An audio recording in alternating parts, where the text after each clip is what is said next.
잘 보내시면 좋겠습니다. 1등 신랑감의 조건을 이야기할 때 재력이 얼마나 되는가, 외모가 얼마나 출중한가, 여러 가지를 봅니다. 근데 그 중에 하나 첨가되는 게 뭐냐면 유머가 있느냐. 그래서 다른 것도 좋지만 유머가 있는 남자를 여자분들이 좋아하더라고요. 얼마 전에 일본의 유명한 여배우가 결혼을 한다고 뉴스에 나왔는데 그 배우 작감이 누구냐면 진짜 못생겼어요. 근데 개그맨입니다. 그래가지고 아주 화제가 되어진 적이 있는데, 그래서 개그맨들을 보면 부인들이 이렇게 예쁜 것 같아요. 이렇게 유머가 있는 남자들을 좋아하다 보니까 저렇게 유머가 있어야 됩니다. 그런데 유머보다 더 중요한 게 있는데 눈물입니다. 눈물은 진실합니다. 웃겨줄 수 있는 배우자를 만나고 웃겨줄 수 있는 사람을 만나는 거 중요하지만 진실한 사람을 만나는 것만큼 중요한 게 없습니다. 제가 이제 나이가 먹다 보니까 드라마를 보면 가끔 막 이렇게 눈물이 나오려고 그래요. 그래서 이제 여성화 되어져 가는 부분들이 있다 보니까 그냥 막 울컥해지고 집사람을 같이 보다가 보면 창피해가지고 이렇게 막 이렇게 하는데 눈물이 흐르구나. 근데 이거는 그냥 나이가 먹어서 흐르는 눈물인 것 같아요. 정말 우리 안에 진실된 눈물이 있어야 되는데 이 시대가 잃어버린 것 가운데 하나가 눈물이 아닌가, 진실한 눈물이 아닌가라는 생각을 갖게 되어집니다. 성경에 보면 예수님께서 눈물을 흘리신 사건들이 몇 가지가 나오는데 나사로가 죽었을 때 그 무덤 앞에서 눈물을 흘리십니다. 힘이 없어서 눈물을 흘린 게 아니지요. 예루살렘 성을 바라보면서 주님이 눈물을 흘리십니다. 내가 이 예루살렘을 암탉이 병아리를 품듯이 얼마나 품으려고 했느냐, 안타까워하면서 눈물을 흘리십니다. 예수님께서 십자가 달려 죽으시기 전날 밤 겟세마네 동산이라고 하는 곳에서 밤새워 기도를 하십니다. 내일이면 십자가 달려 죽어야 합니다. 그 십자가는 인간이 죽는 죽음의 형벌 가운데 가장 고통스럽고 그리고 가장 수치스러운 죽음입니다. 그 죽음을 앞에 놓고 하나님 앞에 기도하시는데 주님 거기에 눈물 흘리지 않았어요. 땀을 흘리셨습니다. 그 땀방울이 핏방울처럼 그렇게 변해지도록 그렇게 간절히 기도하셨지만 주님은 자신을 위해서 눈물을 흘리지는 않으셨습니다. 수많은 사람들이 눈물을 흘립니다. 그런데 그 흐르는 그 눈물의 이유가 어디 있습니까? 자기 자신입니다. 내가 많은 것을 갖지 못했고 내가 원하는 것을 이루지 못했고 분해서 원통해서 때로는 슬퍼서 오직 자기 자신을 위해서만 눈물을 흘리는 경우가 많이 있습니다. 우리 성도들은 눈물을 흘려야 됩니다. 그러나 그것이 내가 힘들고 내가 어렵고 내가 고통스러워서 다른 사람보다 가난하고 못 가졌기 때문에 눈물을 흘리는 것이 아니라 그 이상의 가치가 있는 것을 위해서 눈물을 흘려야 할 줄 압니다.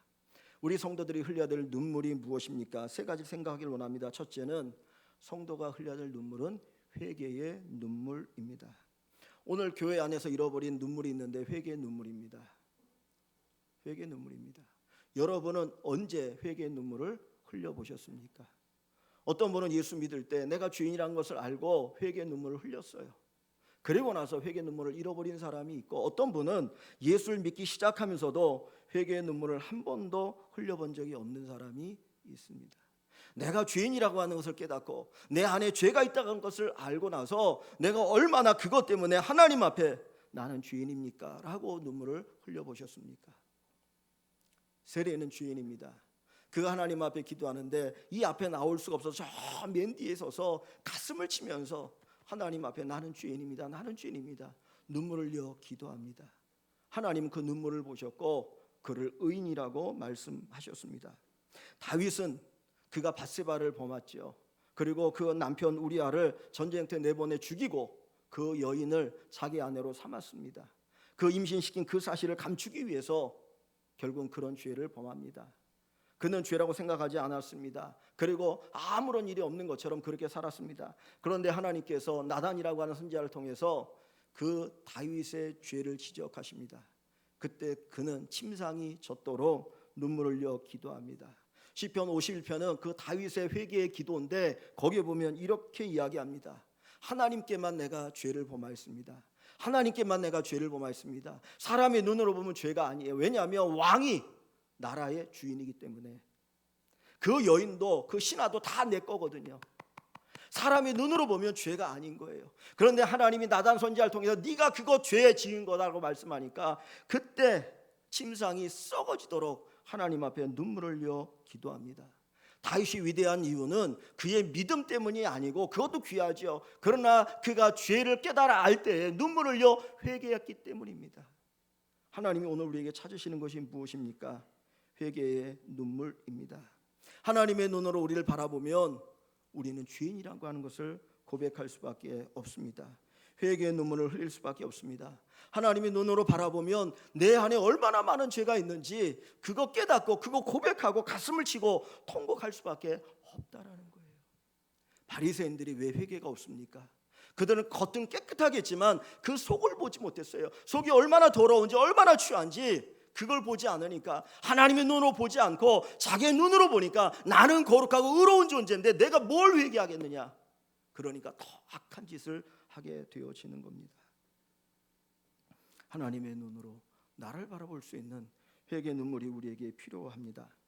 어떤 청년이 세례도 받고 믿음 생활도 했습니다. 그런데 그 믿음이 떨어지고 교회를 떠났습니다. 한동안 살아가는 동안 갑자기 눈이 아프기 시작했고 눈이 너무나 고통스러워 병원에 가서 진단을 받습니다. 아무래도 이거 큰 병 같으니까 입원해서 진단을 받아라. 그래서 입원하고 진단을 받는데 다 진찰을 하고 나서 의사가 이야기합니다.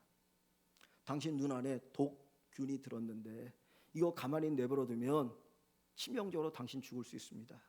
수술해야 됩니다. 그런데 수술을 잘못하면 두 눈을 실명할 수도 있습니다. 어떻게 해야 될까요? 안 하면 죽고 수술을 하면 실명의 위험도 있는데 이 청년이 이야기를 듣고 앞이 캄캄한 겁니다. 야, 어떻게 살란 말인가. 그리고 퇴원을 했습니다. 친구를 만나서 그 이야기를 합니다. 그때 친구가 그에게 조언하기를 하나님 앞에 매달려 기도해봐. 하나님께 매달려 기도해봐. 그래서 그 친구가 용기를 내서 이제 교회 나와서 하나님 앞에 기도를 합니다. 살려달라고. 처음에 살려달라고 막 기도했는데 어느 순간에 그의 기도가 바뀌었습니다. 하나님, 내가 잘못했습니다. 내가 잘못했습니다. 내가 죄인입니다. 그리고 하염없이 눈물을 흘리며 기도를 합니다. 콧물, 눈물 다 흘리면서 기도를 합니다. 눈이 퉁퉁 부었습니다. 그리고 나서 이제 수술을 받기 위해서 병원을 가서 이제 수술대에 오르기 전에 다시 한번 간단하게 진찰을 하는데 의사가 깜짝 놀라면서 물어봅니다. 도대체 무슨 일이 있었습니까? 그랬더니 그가 이야기를 합니다. 제가 하나님 앞에 나가서 이렇게 눈물을 흘리며 기도했습니다. 콧물 다 흘리고 눈이 퉁퉁 붓도록 기도했습니다. 의사가 얘기합니다. 회개의 기도를 드렸군요. 놀라운 것은 당신 눈 안에 있던 그 독이 거의 다 빠져나갔습니다. 회개의 눈물은 우리 안에 있는 독을 빼어냅니다. 내 안에 얼마나 많은 독이 있습니까? 내 안에 얼마나 많은 죄가 있습니까? 남을 죽이는 그 악이 우리에게 있다는 거예요. 근데 그 악을 빼는 비결은 회개밖에 없어요. 내가 죄인이라는 걸 깨닫고, 내가 하나님 앞에 죄인이라는 걸 깨닫고, 내 안에 얼마나 큰 독이 있다는 것을 깨닫고, 주님, 내가 죄인입니다. 그 세리처럼 내가 죄인입니다. 이 회개의 눈물을 흘릴 때 하나님이 내 안에 있는 죄를 빼줘요. 회개의 눈물이 우리에게 필요합니다. 회개의 눈물을 흘리지 않으면 우리는 똑바로 볼 수가 없습니다. 오늘 우리가 살고 있는 이 시대의 문제가 뭡니까? 비판, 비난. 얼마나 많은 비판과 비난하는지 모릅니다. 내가 똑똑하니까 비판한다는 거예요. 여러분 인터넷에 들어가서 어떤 기사 밑에 그 댓글 달린 거 보십시오. 온통 비판과 비난이에요. 정치, 진영이 다르니까 그럴 수 있어요. 그런데 어떤 운동선수들이 한 거에 대해도 그 기사를 밑에 보면 엄청난 비판과 비난이 그냥 쏟아져요. 사실 운동선수라는 게 몇 살입니까? 20대 초반에서 많아봤자 30대 후반인데 그 젊은 아이들에게 이렇게 죽어라 그것도 플레이라고 하는 거냐 그러면 온갖 비난을 다 쏟아부으니까 그걸 읽는 아이들이 너무너무 괴로운 거예요. 그래서 하는 이야기가 멘탈이 튼튼해야 된다. 그게 그렇게 비난받을 일입니까? 거기다 그렇게 죽이라고 할 정도로 그렇게 써야 될 이야기입니까? 제가 일부 예배 때 이 말씀을 나누면서 휘사가 여기 앉아있길래 그 얘기를 했어요. 우리 교회 안에도 운동하는 애들이 두세 대거든요. 그 비난을 들어야 돼. 가슴이 아픈 거예요. 주님이 우리에게 말씀하는 뭡니까? 비판을 받지 않으려거든 비판하지 말라. 네 눈 속에 있는 들보는 보지 못하고 왜 형제의 눈 속에 있는 티는 보고 비난하느냐? 내 안에 엄청난 들보가 있어요. 내 안에 어마어마한 죄가 있어요. 근데 우리는 그거는 못 봐요. 남의 눈에 있는 티를 보고 이 죄인이다 이러니 저러니 얘기합니다. 그걸 뭐라고 말하는 줄 압니까? 투사라고 얘기합니다. 그 상대방이 보이는 그 티가 내 눈 안에 있는 들보예요. 그게 들보예요. 우리가 때로는 자식들이 답답할 때가 있죠. 근데 가만히 보세요. 그 모습이 누구에게 있어요? 나에게 있어요. 나에게. 내게 있다고요. 주님이 우리에게 말씀하시는 것은 회개입니다. 회개의 눈물을 흘려야 합니다. 그래야 똑바로 볼 수 있습니다. 회개의 눈물을 흘려야 합니다. 회개의 눈물을 흘리지 않으면 내가 절대적이 돼요. 내가 기준이 돼요. 내가를 기준으로 삼아서 모든 걸 판단하기 시작합니다. 사실 우리 인생의 기준은 누구예요? 하나님이잖아요. 말씀이잖아요. 회개의 눈물을 흘리는 사람은 하나님을 기준으로 삼고 살아갑니다. 하나님의 말씀을 기준으로 삼고 살아갑니다. 어린아이와 같지 않으면 천국에 들어갈 수 없다 그랬어요. 어떤 사람이 어린아이 같아집니까? 애통하는 사람, 회개하는 사람. 하나님, 내가 죄인입니다. 내가 죄인입니다. 내가 죄인입니다. 이 고백을 가지고 살아가는 사람이 어린아이와 같아 그 마음에 하나님의 나라 천국이 임하게 되어집니다. 예수님이 이 땅에 오셔서 제일 먼저 외치셨던 설교의 주제가 뭡니까? 회개하라, 천국이 가까웠느니라. 다른 거 하지 않으셨어요. 회개하라, 천국이 가까웠느니라. 네가 죄인이란 거 인정해. 그래야 천국에 들어갈 수 있어. 오늘 우리가 잃어버린 눈물을 되찾기를 원합니다. 회개의 눈물입니다. 하나님 앞에 내가 죄인입니다. 내가 죄인입니다. 다른 사람 손가락질하기 전에 내가 죄인이라고 하는 것을 알고 고백하고 회개의 눈물을 흘리시는 귀한 축복이 있기를 주의 이름으로 간절히 축원합니다. 두 번째로 우리가 흘려야 될 눈물이 있습니다. 감사의 눈물입니다. 감사의 눈물. 이번에 우리 청년들과 함께 4박 5일 동안 북한 선교 비전 트립을 다녀왔습니다. 그러니까 대련이라고 하는 도시에서 내려서 백두산까지 왕복을 했는데 버스만 탄 거리가 2,300km. 그러니까 서울에서 부산까지 3번 왕복할 만큼의 거리를 버스를 타고 다녔습니다. 하루에 7, 8시간씩 진짜 지겹게 버스 타고 다녔습니다. 다시는 못 가겠더라고요. 그런데 백두산에 이제 셋째 날 올라갔는데 그 천지를 보기 위해서 올라갔습니다. 근데 사실 이번 비전 트립을 계획하면서 천지를 보는 것이 저의 관심이 아니고 북한 땅을 보는 게 관심이었어요. 북한 땅을 바라보면서 기도하기를 원했기 때문에 그 북한 땅을 바라보면서 기도하는 시간들을 갖고 싶어서 갔는데 하여튼 그 코스 가운데 이제 천지로 올라가는 게 있는데 천지 올라가는 게 북파 있고 서파 뭐 두 코스가 있더라고요. 근데 그 서쪽으로 이제 올라갔는데 올라가기 전에 그 가이드가 이런 얘기를 합니다. 천지를 보려면 3대가 덕을 쌓아야 된대요. 기상 변화가 너무 심하기 때문에 안 보인다는 거예요. 그리고 이 해발 2,700이잖아요. 가장 높은 데가. 그러니까 일기가 이 변화가 심해가지고 구름도 많이 끼고 안개도 많이 끼고 먹구름도 있어가지고 뿌에서 잘 안 보인다는 거예요. 어떤 분은 그 천지를 보기 위해서 7번을 왔는데 봤을까 못 봤을까요? 다 못 보고 갔다는 거예요. 그러면서 막 이야기를 하는데 그냥 듣고 갔습니다. 그런가 보다. 가이드니까 좀 이렇게 과장해서 얘기하는가 보다. 그러고 갔는데 막 구름이 이렇게 하고 그래서 못 보면 어떡하지? 그러고 하여튼 그런 마음도 있어서 올라갔어요. 올라갔는데 천지가 보이는 거예요. 그래서 천지를 보고 조금 있으니까 또 시꺼먼 먹구름이 몰려오더라고요. 그러면서 점점 이렇게 가리워지는데 한 3, 40분 있다가 내려왔습니다.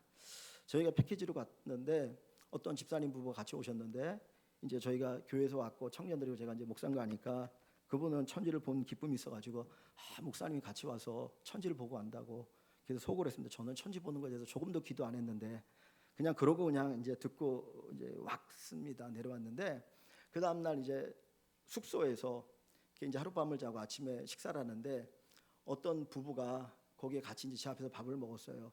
근데 그분은 백두산 천지를 보기 위해서 코스가 이제 뭐 여행 코스가 있더라고요. 근데 어떤 거냐면 서쪽으로 한번 올라가는 거, 북쪽으로 올라가는 두 번 올라가는 코스를 이렇게 만드는 여행을 온 거예요. 왜냐하면 못 볼 확률이 있으니까.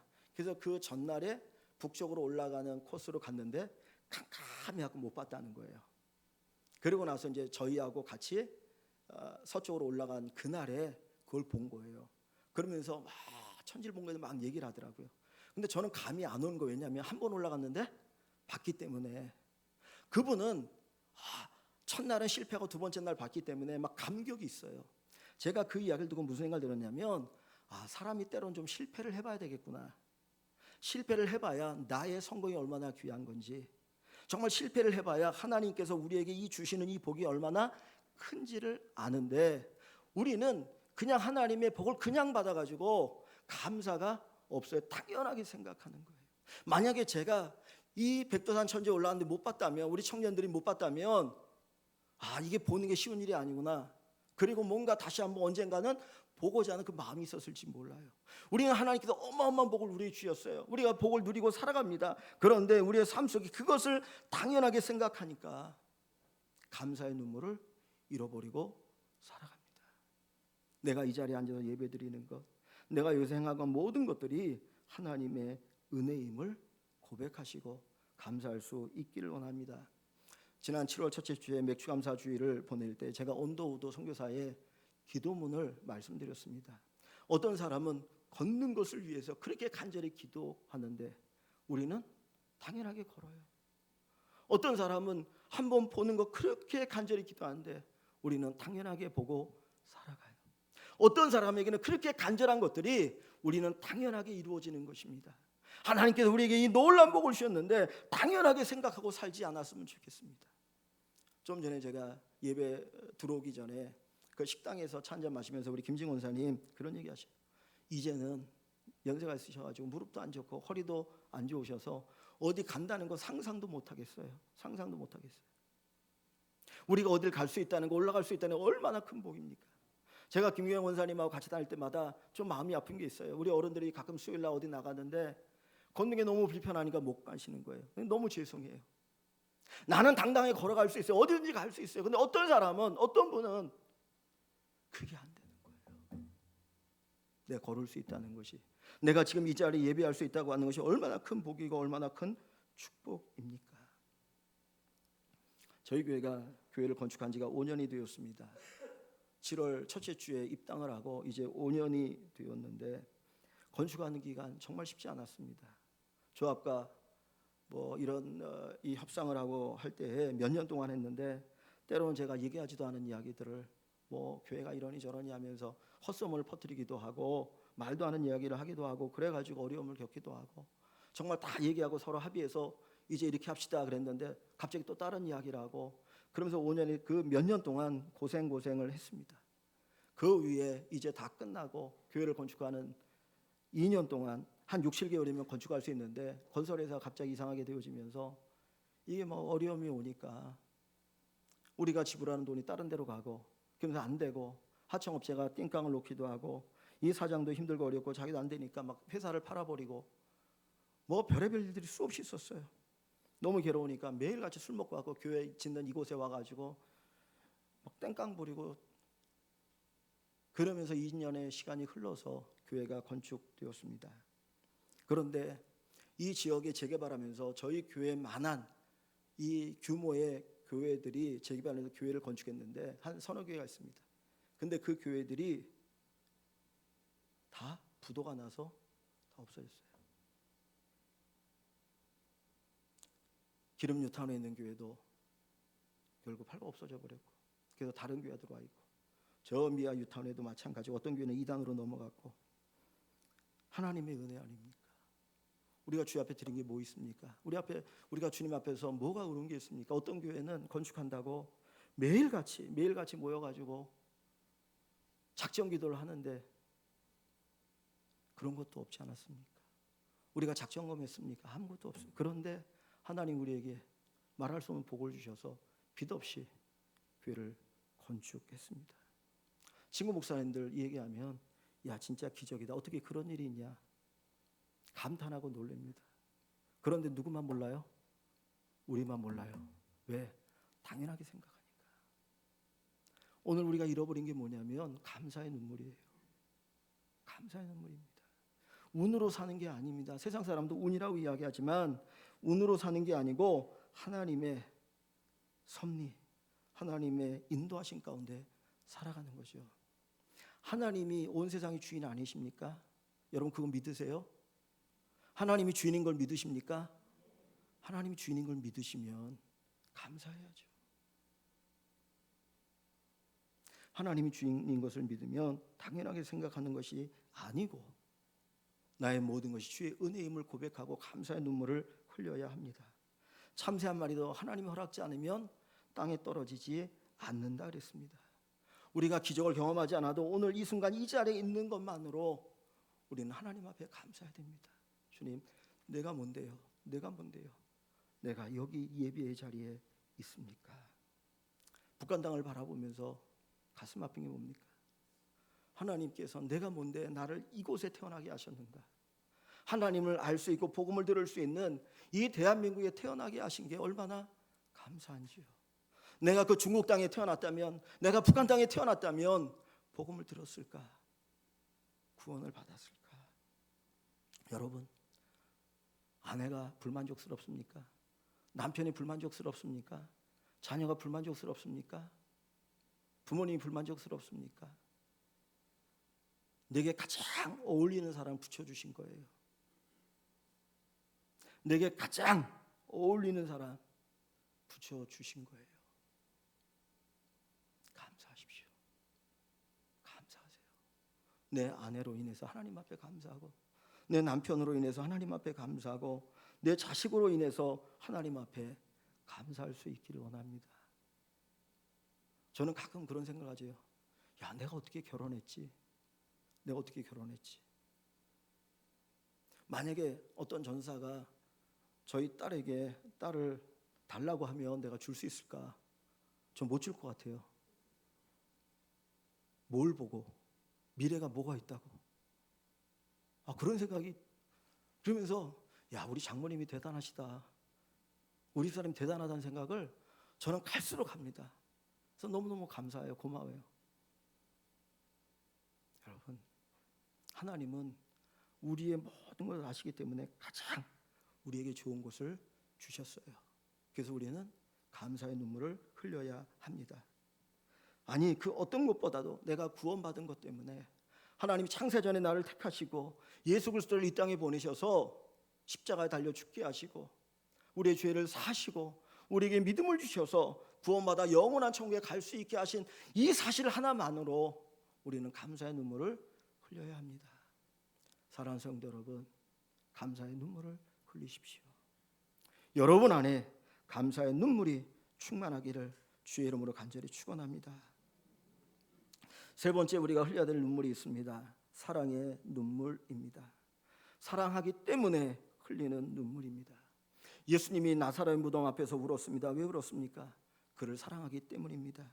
예수님이 예루살렘을 바라보며 울었습니다. 왜 울었습니까? 그들을 사랑하기 때문입니다. 힘이 없어서 우신 것이 아닙니다. 사랑의 눈물이 최고의 힘이 있고 능력이 있습니다. 어거스틴이라고 하는 유명한 신학자가 있습니다. 아주 오래전의 분입니다. 이 분을 통해서 기독교의 신학이 이렇게 정립되어졌는데 이 어거스틴이 젊은 날에 정말 방탕했어요. 온갖 방탕한 삶을 살고 조로아스토라고 하는 거기에 귀의를 해가지고 그러니까 이 어머니 마음에 너무 가슴이 아픈 거예요. 이 모니카라고 하는 어머니가 그 아들 때문에 막 가슴을 치고 너무너무 막 아파하면서 하나님 앞에 울면서 기도했습니다. 하나님, 이 아들 돌아오게 해달라고, 이 아들 돌아오게 해달라고 그렇게 간절히 기도했는데 하나님이 그 기도를 들으셨어요. 그 눈물을 보셨어요. 그래서 암브로시우스라고 하는 아주 좋은 그 스승을 만나고 회심을 하게 되십니다. 그 설교를 듣고 거기서 그가 회심하고 돌아와서 유명한 교회 목회 신학자가 되어집니다. 사랑의 눈물은 헛되지 않습니다. 비전 트립을 통해서 북한 땅을 바라보면서 제 안에 흐르는 눈물이 있었습니다. 그 단동 이제 압록강의 맨 하구에 중국은 단동이고 그리고 북한은 신우주입니다. 거기에 두 개 다리가 있어요. 하나는 압록강 철교가 있습니다. 기차가 다니고 또 차들이 다니는 철교입니다. 그래서 지난번에 그 김정은 이제 그 기차 그 길로 가죠. 근데 그 옆에 다리가 있는데 끊어진 다리가 있어요. 그걸 압록강 단교, 끊어졌다 해서 단교라고 하는데, 이게 일제 시대 때 만들어진 다리인데 6.25 전쟁 때 중공군이 밀려오니까 미군이 끊어버린 거예요. 근데 그 다리가 지금도 계속 거기에 있습니다. 거기에서 북한 땅을 바라보는데 밤이 되면 깜깜합니다. 이 단동이라는 데는 뭐 가보시면 알지만 아주 화려해요. 그런데 그 신우주 거기는 깜깜해서 불하나 보이지 않더라고요. 배를 타고 압록강을 쭉 이렇게 올라갔는데, 그 올라가면서 바라보았던 그 북한 땅의 그 집들은 양철 지붕이에요. 60년대 70년대 그 얼마 전에 그 어딥니까 목포에 무슨 문화지구 해가지고 뭐 적산가옥이라 가지고 양철 지붕이 그 비슷하더라고요. 사람들의 모습도 꾀죄죄하고. 그걸 1시간 반 동안 배를 타고 쭉 가면서 그거 보면서 가슴이 아팠습니다. 마지막 날 그 단동에 압록강변에 가고 청년들과 같이 기도하면서 뭐 통성기도 막 할 수가 없으니까 기도하는지 모르는 아닌지 모르게끔 기도해야 되니까 그냥 돌아가면서 그냥 한 사람씩 기도하고 그렇게 했는데, 그러면서 가슴에 와닿는 게 저 어둠의 땅, 저 북한 땅 하나님 불쌍히 여겨 주십시오. 불쌍히 여겨 주십시오. 그 주체 사상에 쇠뇌되어서 뭐가 옳은지 그른지 모르더라고요. 집안이라고 하는 옛날에 고구려 수도에 있던 그 국내성자를 집안이라고 하는데, 거기에서 이 북한 땅은 강이 압록강이라는데 여기서 저기밖에 안 되는 것 같아요. 진짜 허리도 안 온다고 그러더라고요. 물이 얼마든지 탈북하려면 탈북할 수 있는데 주체 사장이 꽉 잡혀 있어서 탈북한 사람이 없다고 그러더라고요. 별로. 영적인 어둠의 땅을 바라보면서 하나님 앞에 기도할 수밖에 없더라고요. 가슴으로 눈물을 흘릴 수밖에 없더라고요. 하나님 사랑하게 하시고 하나님 불쌍히 여겨 주시옵소서. 하나님이 오늘 우리에게 원하시는 눈물이 뭡니까? 사랑하기 때문에 흘리는 눈물입니다. 내가 사랑하기 때문에 눈물을 흘릴 때 하나님도 함께 눈물을 흘리셔요. 나만 눈물을 흘리는 것이 아니라 주님도 함께 눈물을 흘리십니다. 성령이 그 가운데 역사하여 주십니다. 우리가 비판하고 비난하고 그것 때문에 사람이 바뀌는 게 아니고, 사랑의 눈물이 흐를 때 그 눈물을 보면 그 눈물을 통해서 하나님이 바꾸시고 변화시켜 주십니다. 오늘 새벽에 베드로전서 3장의 말씀을 보았는데, 거기에 악을 악으로 욕을 욕으로 갚지 말고 도리어 복을 빌라. 누가 나에게 악을 행합니다. 누가 나에게 욕을 합니다. 그런데 주님 뭐라고 말합니까? 야, 그거 그대로 갚지 말고 너는 복을 빌어라. 즉 다시 말하면 사랑의 눈물이 필요하다는 거예요. 여러분, 나에게 악을 행하는 사람, 나에게 욕하는 사람에게 우리가 사랑할 수 있나요? 안 되잖아요. 그러니 우리가 뭐 해야 돼요? 사랑의 눈물을 흘려야 돼요. 하나님, 내가 사랑할 수 없어요. 원수를 사랑하라고 하는데 됩니까? 안 돼요. 우리는 본능적으로. 근데 주님이 하라시는 거예요. 그러니 우리가 기도할 때 뭐라 기도하냐면, 하나님, 내가 할 수 없어서 내가 웁니다. 내가 사랑할 수 없기 때문에 하나님 사랑해 달라고 눈물을 흘립니다. 사랑하게 해 주십시오. 사랑하게 해 주십시오. 저는 새벽 기도 때 눈물을 흘려 기도하는 권사님의 기도를 봅니다. 처음에 그런 생각이 들어요. 도대체 뭐 이렇게 울 게 많아가지고 그렇게 우실까? 근데 그 기도를 보면서 그렇게 사랑해 달라고, 그렇게 사랑하게 달라고, 그렇게 사랑하게 달라고. 하나님이 귀히 여기시는 기도 아닙니까?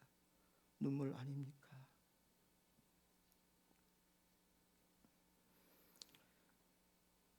히스기야에게 주님이 이런 말씀하셔요. 내 기도를 들었고 내 눈물을 보았노라. 내 기도를 들었고 내 눈물을 보았노라. 하나님께서 보실 눈물이 있으십니까? 요한계시록에 보면 우리의 눈물을 주님이 닦아주신다고 그랬는데 닦아줄 눈물이 있습니까? 오늘 우리가 읽은 이 본문에 5절, 눈물을 흘리며 씨를 뿌리는 자는 기쁨으로 거두리로다. 회개의 눈물 흘리며 씨를 뿌리는 자가 기쁨으로 거둘 것입니다. 감사의 눈물을 흘리며 씨를 뿌리는 자가 기쁨으로 거둘 것입니다. 사랑의 눈물을 흘리며 씨를 뿌리는 자가 기쁨으로 거두게 되어질 것입니다. 눈물을 되찾기를 원합니다. 눈물을 회복하기를 원합니다. 회개의 눈물을 먼저 흘리기를 원합니다. 회개의 눈물을 흘려야 감사의 눈물을 흘릴 수 있고 사랑의 눈물을 흘릴 수 있습니다. 회개의 눈물을 흘리지 않으면 결코 감사하지 않아요. 사랑할 수 없어요. 먼저 하나님, 내게 회개의 눈물을 되찾게 해주십시오. 회개의 눈물을 흘릴 수 있게 해주십시오. 내가 죄인이라는 걸 깨닫게 하시고 그 가운데 모든 것이 감사하고 사랑하며 살아야 되는 것을 알게 해달라고, 회개의 눈물과 감사의 눈물과 사랑의 눈물을 흘리는 우리 모든 성도 여러분 되시기를 주의 이름으로 간절히 축원합니다.